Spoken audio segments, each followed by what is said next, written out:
সংসার জীবনটা এটাই। তোমার এই সুন্দর দেহ, কৃষ্ণ ভজনের দেহ মাটি করলে কি আছে তোমার? তোমার সোনার অঙ্গ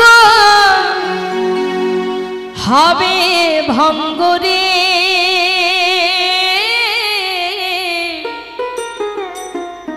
যেদিন পুড়ে হবে ছাই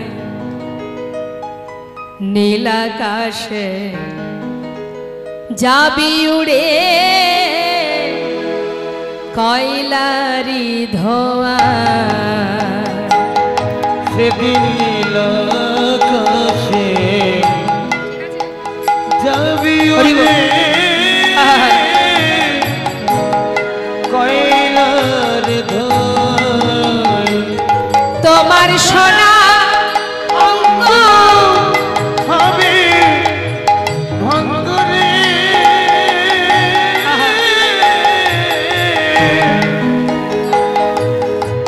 ও তুই যেদিন পুরে হবি ছাই নীল আকাশে যাবি উড়ে কয়লার ধোঁয়া। সেদিন নীল আকাশে যাবি মিশে কয়লার ধোঁয়া। শোনো, জ্বালবে আগুন খুঁচে খুঁচে, আবার মারবে বাড়ি হাড়ের গিঠে রে। জ্বালবে আগুন খুঁচে খুঁচে,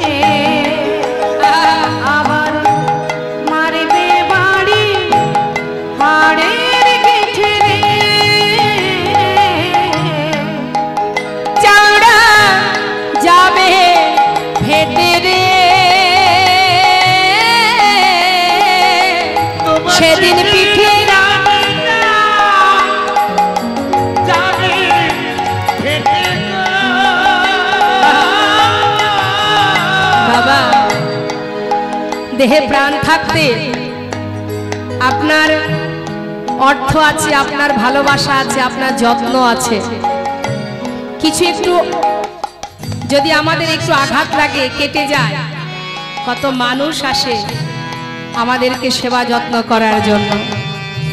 যেদিন তুমি চিতায় সেজে যাবে, সেদিন আঘাত করবে তোমার অঙ্গে। বৈষ্ণব মহাজন বললেন, সেদিন পিঠের চামড়া যাবে ফেটে গো,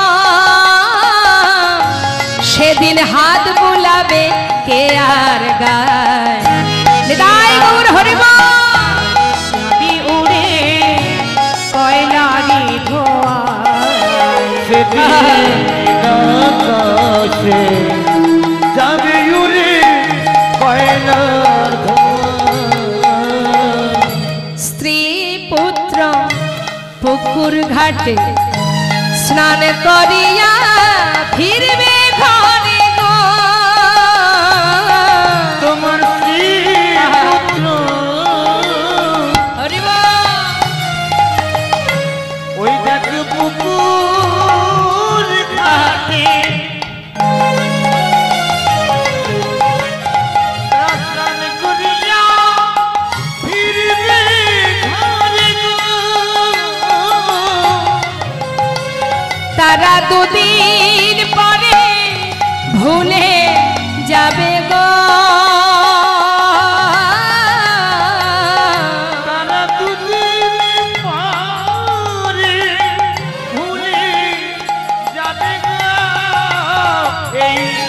এই বিষম দুনিয়ায় নীল আকাশে যাবে মিশে কয়লারি ধোয়া। যেদিন নীল আকাশে যাবে উড়ে নিতাই গৌর হরি বল, হরি বল। সেদিন নীল আকাশে যাবে উড়ে কয়লার ধোঁয়া। তাই এখনো সময় আছে, কে তোমার আপন কে পর সেটা একবার বিচার করো। একই টাইমে আপনার অনেকে আছে যারা চিন্তা করছে, মানে সকালবেলা ভাবছে যে আজকে সন্ধ্যাবেলা অমুক জায়গায় কীর্তন হবে, কীর্তন শুনতে যাব। আর একটা চিন্তা কি, আজকে টিভিতে সিরিয়ালটা এমন একটা জায়গায় আছে, আজকে সিরিয়ালটা যদি না দেখি তাহলে দিনটাই মাটি হয়ে যাবে। আর একটা চিন্তা, বন্ধুর বাড়িতে আজকে পার্টি আছে, বন্ধু বলল আসবি বন্ধু, খাওয়া দাওয়া হবে, অনেক আনন্দ হবে। কোন জায়গায় যাই আমি, কোনটা করা উচিত আমার? তার মানে মাথার মধ্যে এতগুলো চিন্তার মধ্যে আমি দুটো একটা বললাম। কি গো, মনে হয় না মা? চোখ খুললেই দেখবেন মাথার মধ্যে অনেক চিন্তা ঢুকে যায়, এবং যে যে চিন্তাকে বেশি প্রাধান্য দেবে সে কিন্তু শক্তিশালী হবে বাবা। হ্যাঁ, আমি যে চিন্তাটাকে গুরুত্ব দেব সে শক্তিশালী হবে। আমার চিন্তা যদি সিরিয়ালের মধ্যে যায় তাহলে সেটা শক্তিশালী হবে। সিরিয়াল দেখলে কি হবে, কি করে আপনি 2 থেকে 4টে বিয়ে করতে পারবেন সে রাস্তা খুঁজে পাবেন। আর যদি যে পার্টিতে যাবে, এক বন্ধুর বাড়ি পার্টি হলে সেই দিন আবার আলোচনা হবে অমুক দিন অমুকের বাড়ি পার্টি হবে, তার মানে সে শক্তিশালী হবে। আর যে জন কৃষ্ণ কথা শ্রবণ করতে আসবে, সাধু সঙ্গ করতে আসবে, হিংসা লোভ লালসা দূরীভূত হয়ে শুদ্ধ নির্মল এই দেহটা পরিপূর্ণ ভক্তি সঞ্চয় হবে। আর কি হবে, দুফোঁটা যদি কৃষ্ণ প্রেমের বাড়ি বরিশন হয়, হৃদয় মাঝে যদি কৃষ্ণ প্রেম জেগে ওঠে, তার সেই দিনই মনে হবে আবার কোথায় কৃষ্ণ নাম হবে, আমি সেইখানে আবার যাব। অর্থাৎ গোবিন্দের সহায় হবে সে, সদা সর্বদাই গোবিন্দ সহায় হবে। যদি একটি বার কৃষ্ণ কথা 3 ঘন্টার মধ্যে যদি একটা কথাও তার হৃদয়ে গেঁথে যায়। শাস্ত্রে বললেন হেলাই বা শ্রদ্ধায় যে বা নাম লয়, ক্রমে ক্রমে কৃষ্ণ ভক্তির হয় উপচয়। তাই আমাদের চিন্তা ভাবনাটাকেও সঠিক করতে হবে। সৎসঙ্গ করো, হাটে মাঠে ঘাটে বাজারে সাধু সঙ্গ করো, অসৎসঙ্গ করো না। আজ দেখুন ভক্ত কি বলছে, দয়াময় আমার কি বাসনা জানো, আমার মনেতে ছিল গো বাসনা, একবার শোনা মনেতে ছিল গো বাসনা। তুমি সব দায়িত্ব তুমি আমার ঘাড়ে চাপিয়ে দিলে। এত ভক্তের আয়োজন, সেবার আয়োজন আমি একা কি করে করব, এটা তুমি একবারও ভাবলে না। কিন্তু যার ভাবনা তো সেই ভাবে মা, যার ভাবনা সেই ভাবে। গৌরহরির যেদিন বিবাহ হয় মা, দিনে দিনে ঠিক হলো, কাশীনাথ ঘটক গিয়ে মালঞ্চ পাড়ায় বলে এলো, যেদিন দেখা সেই দিন গোধূলি লগ্নে বিবাহ। বলো দেখি মা, সচিমা চিন্তায় পড়ে গেল যে আজকে কি খাবো, সেই চালটুকু ঘরে নেই। তুই যে বিবাহের আয়োজন করলি, কিন্তু এত বরযাত্রী ইত্যাদি ইত্যাদি কত আত্মীয় স্বজন, তাদের খাওয়াবোটা কি? কিন্তু যার চিন্তা তো সেই করে। সেই সময় বাবা, সেই সময় ওই বিবাহের খবর পেয়ে যিনি এসে উপস্থিত হলেন, হাতির পিঠে চেপে বুদ্ধিমন্ত খা, তিনি এসে বললেন, তখন তিনি রাজা ছিলেন, বললেন মা, প্রভুর সেবার সমস্ত খরচা দায়িত্ব আমার বাসনা, প্রভুর বিবাহেতে যা কিছু খরচ সব আমি বহন করব। নিতাই গৌর হরি। সবাইকে আসতে দেখে গৌরহরি গোবিন্দকে ডাকছেন, গোবিন্দ চিন্তা করছো কি দিয়ে কি হবে? দেখো দেখো কত ভক্ত, দেখতে পাচ্ছ? আর চিন্তা নেই, সবার হাতে সেবার বস্তু, আর চিন্তা নেই তো? যাও, দেরি না করে এবার রন্ধন শুরু করো। সবার হাত থেকে সেবার বস্তু নিয়ে রন্ধন করে এবার কি করলেন, সবার আগে প্রভুর সেবা দিলেন বাবা। সবে মিলে মহাপ্রভুর মধ্যাহ্ন পারাইলা, সবে মিলে মহাপ্রভু মধ্যাহ্ন পারাইলা, সবে মিলে মহাপ্রভু মধ্যাহ্ন পারাইলা। ও গোবিন্দ, সেবা তো দিলে, এবার দাও মুখ সতে লাগে প্রভু কর বাড়াইলা, লাগে প্রভু কর বাড়াইলা, মুখ সতে লাগে প্রভু কর বাড়াইলা।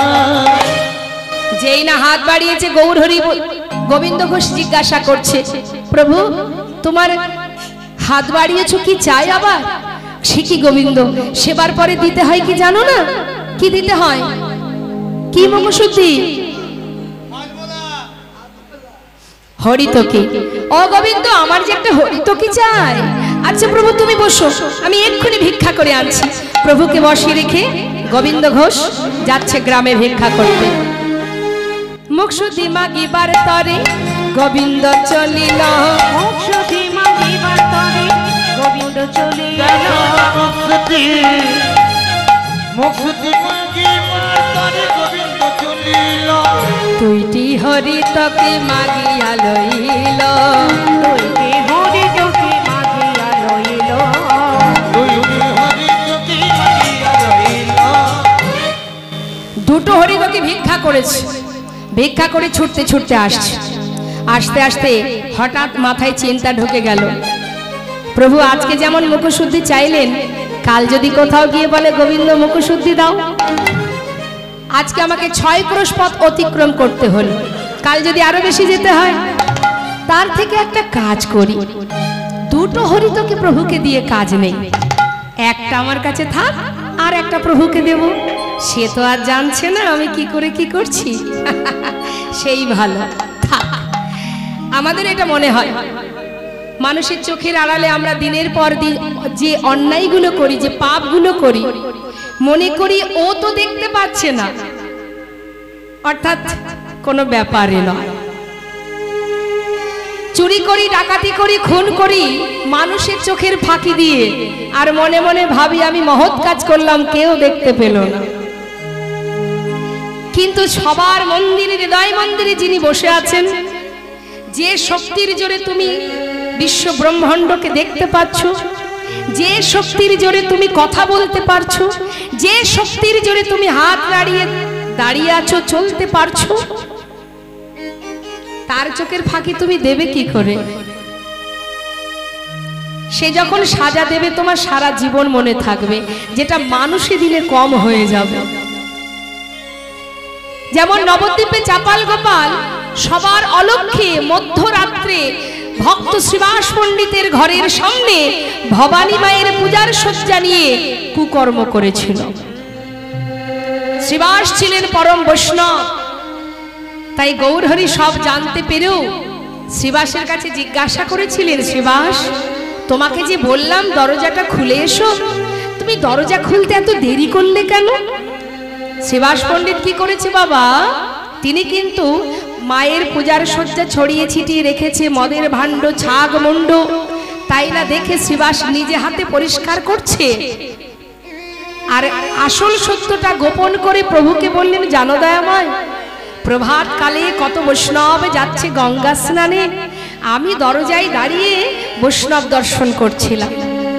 প্রভু চিন্তা করলেন তুমি পরম বৈষ্ণব, তাই দীনতা প্রকাশ করে আসল সত্যটা গোপন করে তুমি তাকে কৃপা করছো। কিন্তু যে অপরাধ করেছে, এই অপরাধের সাজা তোকে পেতেই হবে। যে সত্যটা আজ তুমি গোপন করলে, এই সত্যটা একদিন জগতের সবাই জানতে পারবেন। তাই গৌর হরি, নিশ্চয়ই আপনারা জানেন মা, যে বৈষ্ণব চরের অপরাধের সাজা কি হয়েছিল গোপালের। সারা অঙ্গে দুরারোগ্য কুষ্ঠ গলিত ব্যাধি, যেটা স্বয়ং মহাপ্রভু ক্ষমা করেননি। মহাপ্রভু বলেছিলেন, শ্রীবাস ও তো আমার কাছে অপরাধ করেনি, ও যার কাছে অপরাধ করেছে সে ওকে ক্ষমা করবে। কে না, সে হলো তুমি। তাই বৈষ্ণব চরণের অপরাধ ভগবানও ক্ষমা করেন না, একমাত্র যদি সেই বৈষ্ণব ক্ষমা করে তবেই সে মুক্ত হবে, না হলে নয়। আজ যে গোবিন্দ ঘোষ একটা হরিতকে সঞ্চয় করলেন মা, প্রভুর অচোখ আড়ালে, প্রভুর আড়ালে যখন লুকিয়ে রাখলেন, ভাবলেন প্রভু তো আর জানতে পারছে না আমি যেটা করেছি, থাক, কাল প্রভু যেই চাইবে সেই দিয়ে দেব। এই যে অপরাধ করলো, অপরাধের সাজা কি করে হয় এবার দেখুন বাবা। একটা হরিতকে নিয়ে প্রভুর হাতে দিলেন, গৌরহরি সব জেনেও কিচ্ছু বললেন না, বিশ্রাম করে ভক্তদের নিয়ে আবার যাত্রা করলেন। চলো ভক্ত, আর দেরি কেন, যাত্রা করি। হরি বল। যাচ্ছি। মহাজন বললেন দেখো পর দিবসেতে প্রভু অগ্রদ্বীপে আইলা, পর দিবসেতে প্রভু অগ্রদ্বীপে আইলা,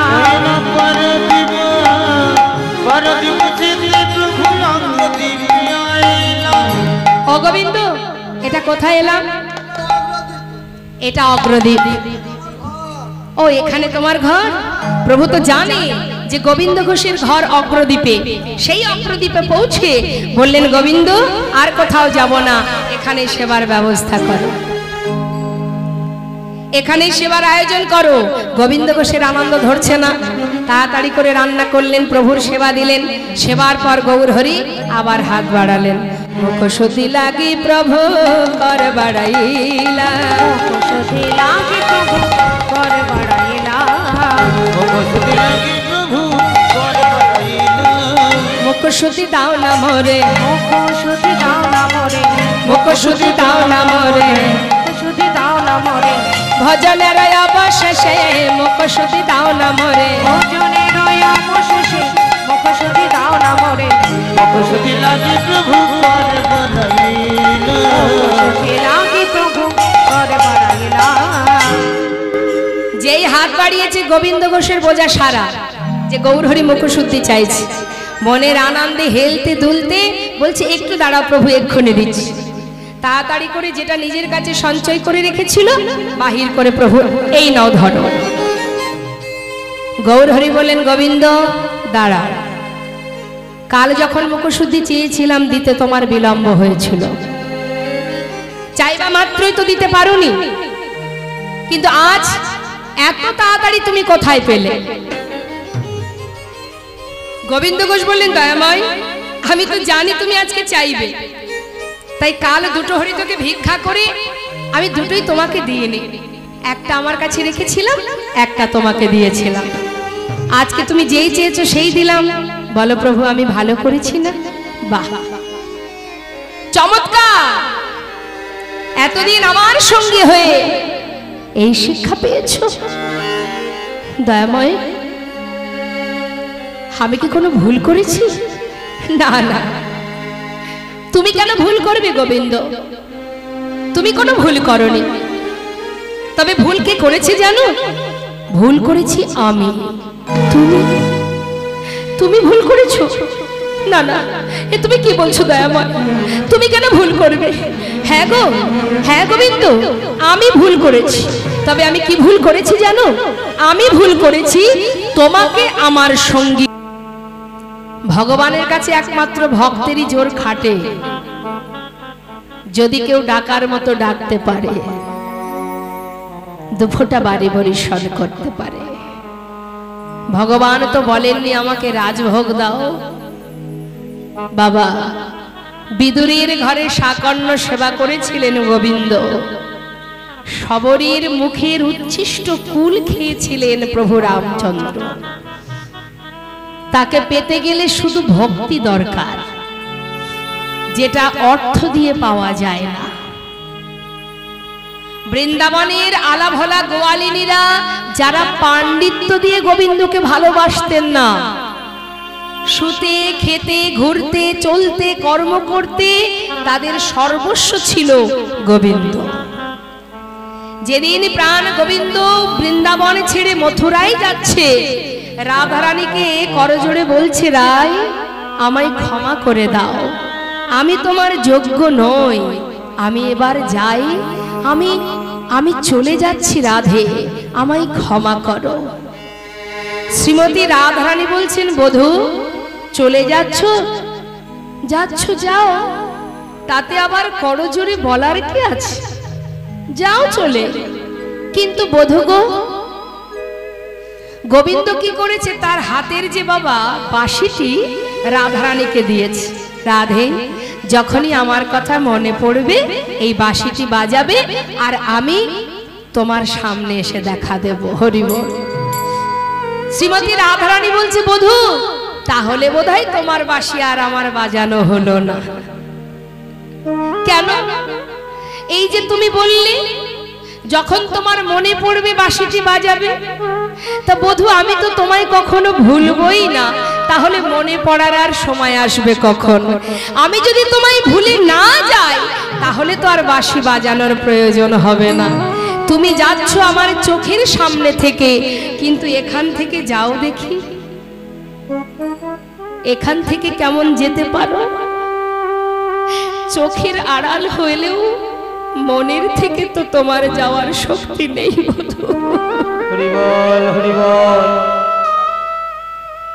গোবিন্দ বলেছিল, রাধে তুমি আমার কাছে কিছু চেয়ে নাও, এত ভালোবাসো তুমি আমায়, আমি তোমায় বর দিতে চাই। দেখুন মা কি বর চাইছেন রাধারানী। বধূ তুমি আমায় বর দেবে? বেশ, তবে যদি বর দিতে চাও এই বর দিয়ে যাও। কি বর? আমাকে আশীর্বাদ করো যে তুমি আমাকে ভুলে গেলেও ভুলে যেতে পারো, কিন্তু আমি যেন কখনো তোমায় ভুলে না যাই। তাই গৌর হরি বল, হরি বল। তুমি আমায় ভালোবাসো বা না বাসো, আমি যেন তোমায় ভালোবাসতে পারি। চেয়েছিলেন প্রেমময়ী রাধারানী। তাই ভক্তি এইরকমই মা, ভালোবাসে যে যাকে ভালোবাসে,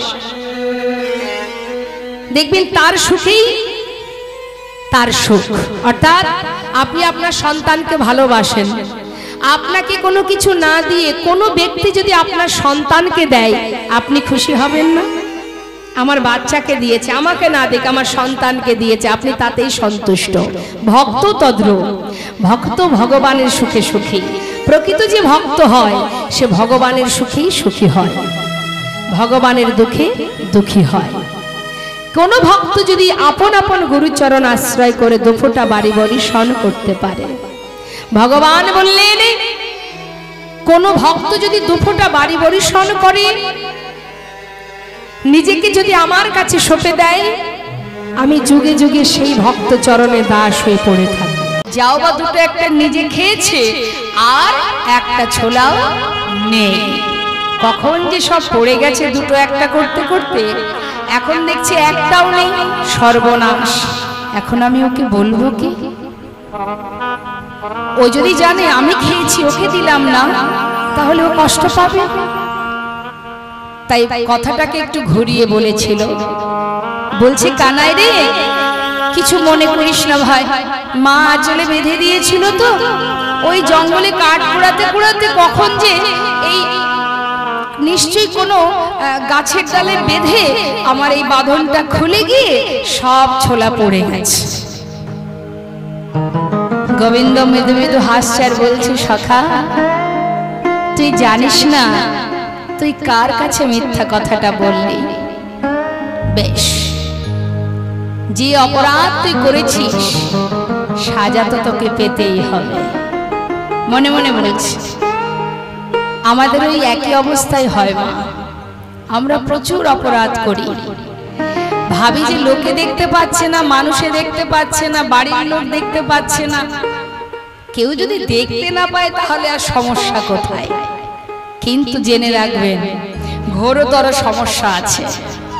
কারণ সবার চোখের ফাঁকি আমরা দিতে পারবো, যিনি আমাদেরকে অহরহ পাহারা দিচ্ছেন তাদেরকে কি করে ফাঁকি দেব? বিচার তো এখানে হবে না, যখন ফিরবো ঘরে সেখানে বিচার হবে। সেখানে বিচার হবে যে যে অপরাধ করেছি, অপরাধ যেমন হয়েছে সাজাটা তেমন ভাবেই সাজানো থাকবে। সাজা তো পেতেই হবে মা। তাই মানুষের চোখের ফাঁকি দিয়ে তাতে মহৎ কাজ করা যায় না। সেজন আছেন যিনি হৃদয় মন্দিরে বসে আছেন, তার ফাঁকি বড় কঠিন বিষয়। পাঁচজন আমাদের পাহারা দেন। এক হচ্ছে প্রকৃতি, যে প্রকৃতির মধ্যে আমরা বিরাজ করছি এই প্রকৃতি আমাদের সর্বদাই পাহারা দিচ্ছে।